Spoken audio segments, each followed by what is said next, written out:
7 versus 7, unlimited substitutions, penalties taken from the halfway line, and secret weapons where goals count for 2. This brand of football, masterminded by Gerard Piqué, has become very popular very quickly. But how? How has the Kings League attracted millions of viewers and seen the likes of Andrea Pirlo and Ronaldinho play in it? I'm Jordan, and today the long play breaks down how the league has risen in popularity, the genius behind Piqué's vision, and where the league goes from here. But first, the rules of the game. Strap in. The Kings League is a 7-a-side league where each match is 2 halves of 20 minutes long.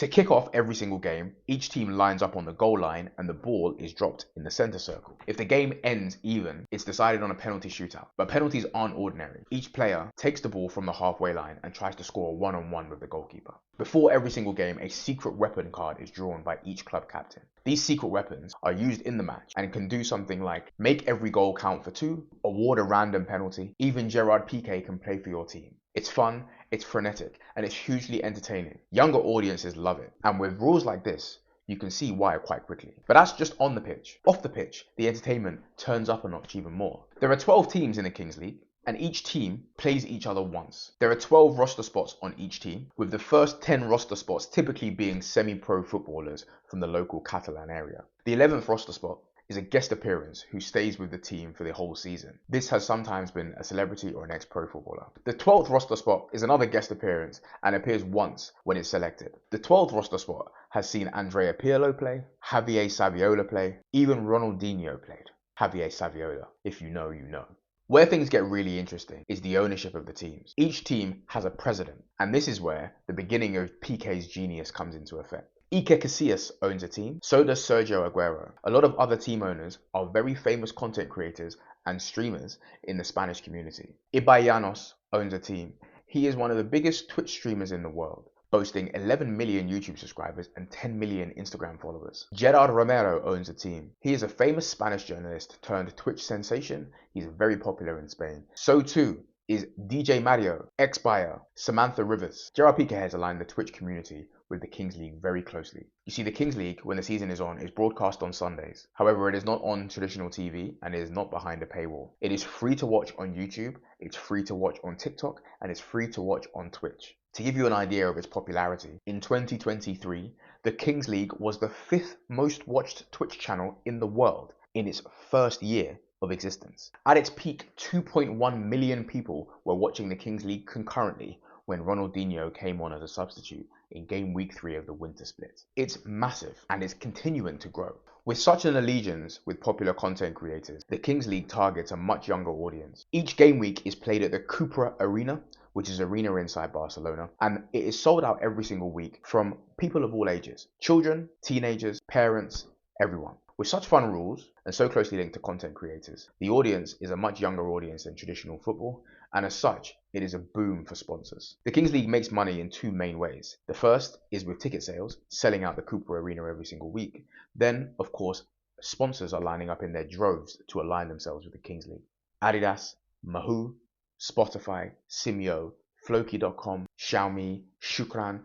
There are more. Sponsors are queuing to team up and align themselves with either a team or the league itself. The semi-finals and the finals are played on the same day, and in the winter split or the first edition of the Kings League in 2023, it was played at the Camp Nou in Barcelona. 92,000 people sold out the Camp Nou to watch a 7-a-side tournament from a whole bunch of players that aren't even professional. It was a roaring success in March of last year, and that day reportedly generated 3 million euros of ticket sales. But it wasn't just the semi-final and the final of the Kings League played that day. It was a great day out for everyone involved. There were performances from very popular artists. There was also the ability to take a penalty against Iker Casillas. It's brilliant, it's fun, it's vibrant, and this is a main reason as to why the Kings League has a very bright future ahead. So where does it go from here? Well, the first thing is expansion. The Queen's League has already been launched, but Gerard Piqué has announced that in 2024, there will be a Kings League in Latin America, hosted in Mexico City. So far, everything about the Kings League has aligned very well with the Latin community. Everything is in Spanish. There's a lot of famous Spanish people owning teams, so it's only right that the next iteration of the Kings League is in Central America. Piqué has already outlined plans for Kings League edition in France, in Italy, and in the UK, tipped for late 2024 and early 2025, with a view that each winner of the Kings League plays in a Champions League style tournament as well. There are some threats on the horizon, however. First one being an obvious one. This is targeted at a very young age. Typically, fans are very fickle when targeted towards a younger demographic.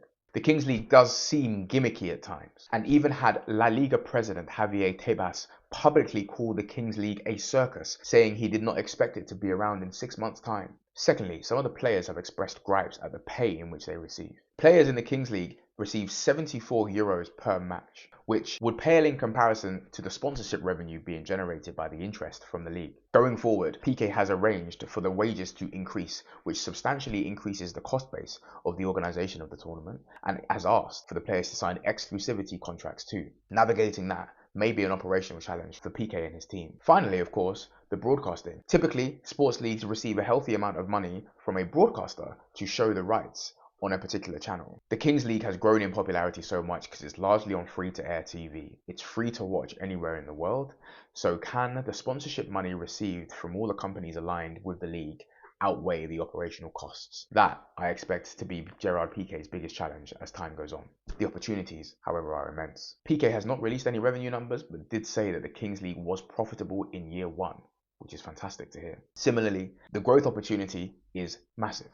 Already outlined, more sponsors, more guest players, more popularity, more languages will increase the exposure of the Kings League exponentially. He's done really well to have such a wide range of content creators, YouTube sensations, and ex-pro footballers as presidents of the 12 teams involved. As the countries increase, the team numbers increase, the presidents will increase, and this will balloon the visibility of the league around the world. Having those individuals as presidents of the teams is a self-driving marketing machine in itself, allowing for even closer relationships between presidents and fans alike. The story of the Kings League in such a short amount of time is one of the main reasons why I made this platform. It's amazing to see the business behind a burgeoning new sports league right before our very eyes. Thank you for watching. For more breakdowns like this, subscribe to the channel below.